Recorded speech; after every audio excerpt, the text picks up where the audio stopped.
Olá pessoal, tudo bem? Professor Davi falando com vocês, tá?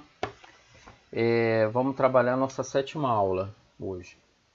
Nessa sétima aula a gente vai trabalhar as apostilas, né? Também aí chamadas de autorreguladas. Essa apostila, esse material, eu apresentei para vocês na nossa primeira aula, tá? Se você for lá acessar o arquivo da primeira aula, vai ter essa apostila. Bem, muitos de vocês têm recebido essa apostila pelo correio, né? Como uma forma aí do governo do estado de tentar facilitar o aprendizado, tentar minimizar aí toda essa dificuldade derivada dessa pandemia e do consequente da suspensão das aulas presenciais, tá? Quem não recebeu essa apostila pelo correio, mais uma vez, né, esclarecendo, esse material está lá na primeira aula, é só você acessar. A gente vai trabalhar hoje com esse material. Como é que a gente vai trabalhar? Eu vou fazer um link entre os assuntos abordados na apostila e as aulas minhas que já tem na plataforma. Então, a gente vai trabalhar como se fosse uma revisão. Na primeira semana, quando eu apresentei esse material para vocês, eu pedi que vocês fizessem um resumo, né? Dessem uma lida e fizessem um resumo. Então, acredito que para grande parte de vocês esse material assim não é novidade. O que vai ser novidade é que eu vou linkar com as aulas que a gente já tem na plataforma e vamos fazer os exercícios também, tá? Então, vamos lá. Você abre o material, tem uma apresentação, vai ter uma mensagem para os alunos, aí você lê, vai ter o sumário e depois do sumário tem a aula 1.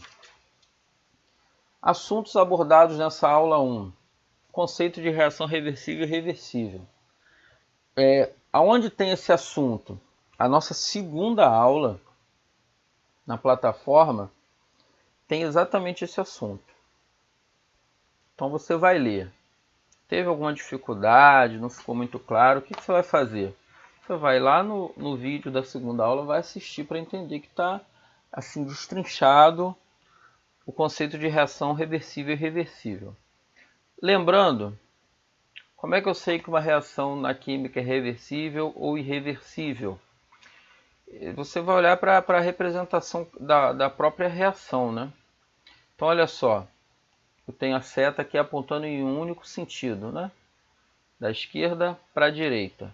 Sempre que eu tiver essa setinha, é uma reação irreversível, tá? No vídeo da segunda aula eu trabalho isso aí ponto a ponto. Então assistam o vídeo se você ainda não está inteirado desse conceito. E o outro tipo é de reação reversível. Como é que eu vou saber que ela é reversível? Ó, a setinha dupla aqui, ó, indicando que a reação acontece da esquerda para a direita e da direita para a esquerda. Reação direta e reação inversa. A gente viu esses conceitos também. Acessem a segunda aula, tá? O vídeo que está explicando muito bem isso aqui passo a passo. Também comenta um pouco sobre o comportamento da velocidade e da concentração, né, das substâncias envolvidas. Também trabalhamos isso na segunda aula, tá? Mas dando aí uma relembrada, durante o equilíbrio químico, os valores de concentração dos reagentes e dos produtos permanecem constantes. A gente viu até através de um gráfico esse comportamento, tá? Inclusive nas nossas aulas aí presenciais em fevereiro a gente trabalhou esse assunto, tem no caderno de vocês. E a velocidade, durante o equilíbrio químico, a velocidade das reações da reação direta e inversa assume o mesmo valor e permanece constante. Também pode ser representado num gráfico, tá? Acessem o vídeo da segunda aula. Nessa aula 1, ele também trabalha a questão da constante de equilíbrio, tá? Na página 6 da apostila. Esse assunto constante de equilíbrio está na nossa terceira aula. Então você vai ler a apostila. Não entendeu muito bem essa constante de equilíbrio, não ficou muito claro. O que você vai fazer? Você vai acessar o vídeo da terceira aula.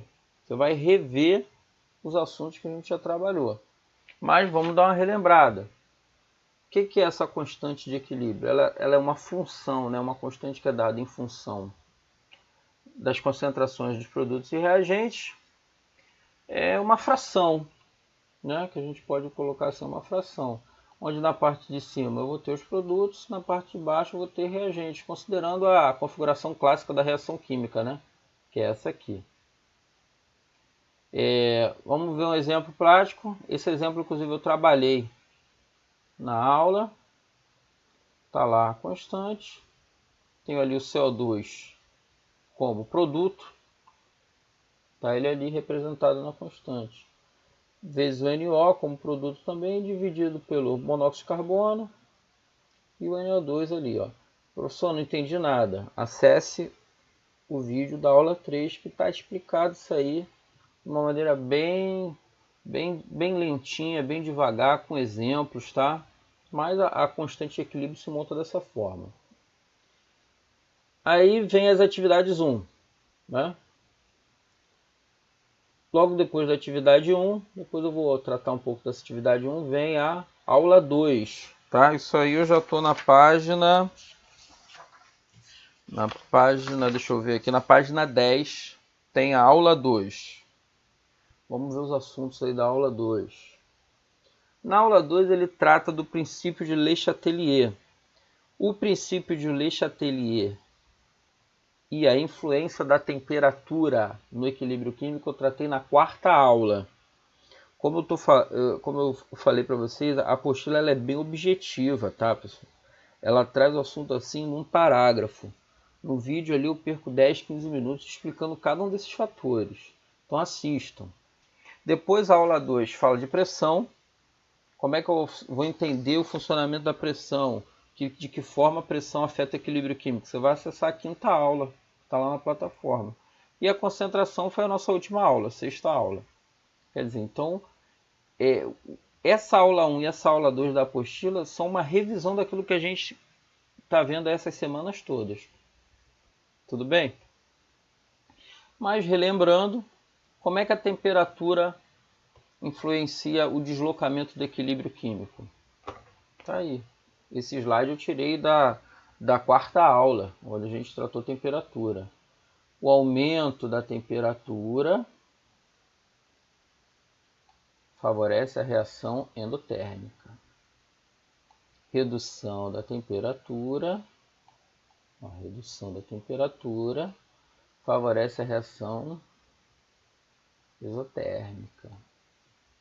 Assistam a 4ª aula para entender o porquê disso aqui, como isso aplica aos exercícios, tá? Pressão, tá aí, ó. Posso aumentar a pressão, posso reduzir a pressão. Se eu aumento a pressão, eu favoreço a reação com redução de volume.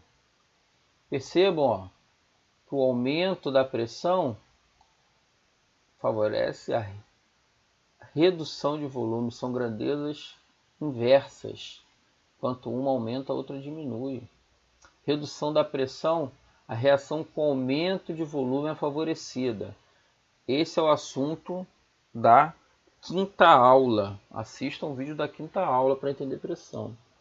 E por último, concentração, que a gente trabalhou na última aula, na 6ª aula.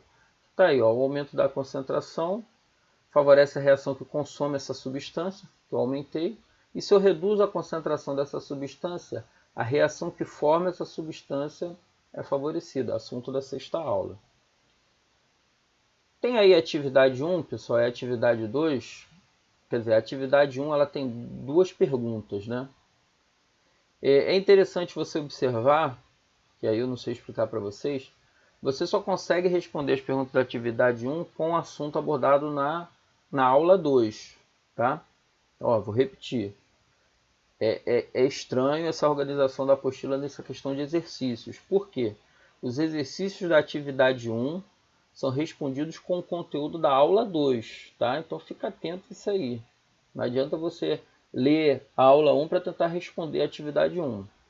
Essas perguntas aí, elas são do tipo lá, verdadeiro ou falso, e assinale a alternativa incorreta. Como é que eu quero que vocês resolvam isso?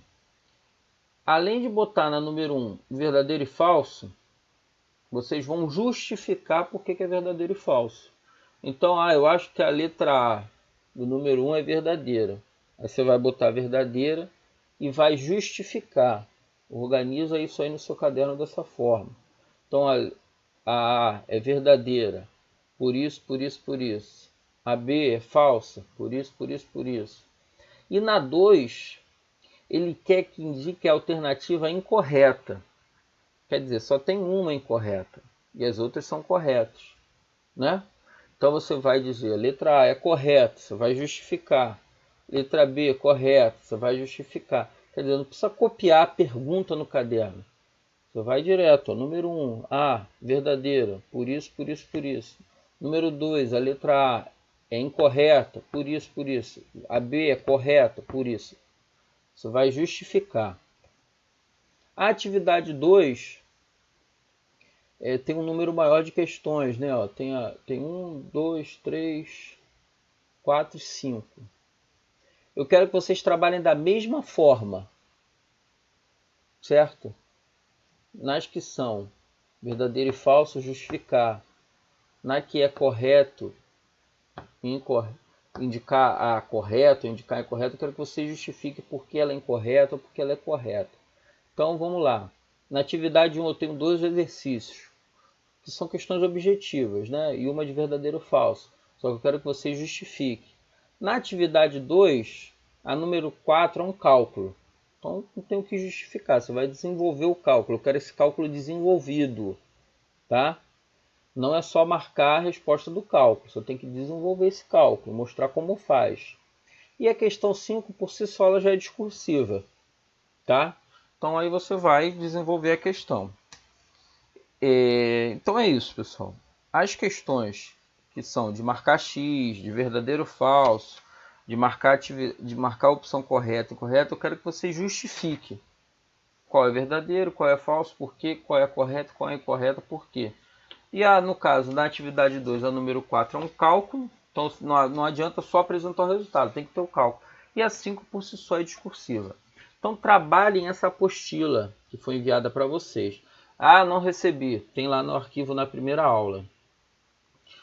Os assuntos eu destrinchei para vocês onde estão cada assunto, tá? Então é só vocês buscarem. Qualquer dúvida, deixa a pergunta na plataforma, tá? Que eu respondo assim no menor tempo possível. Tá bom? Obrigado, tchau, tchau e até semana que vem.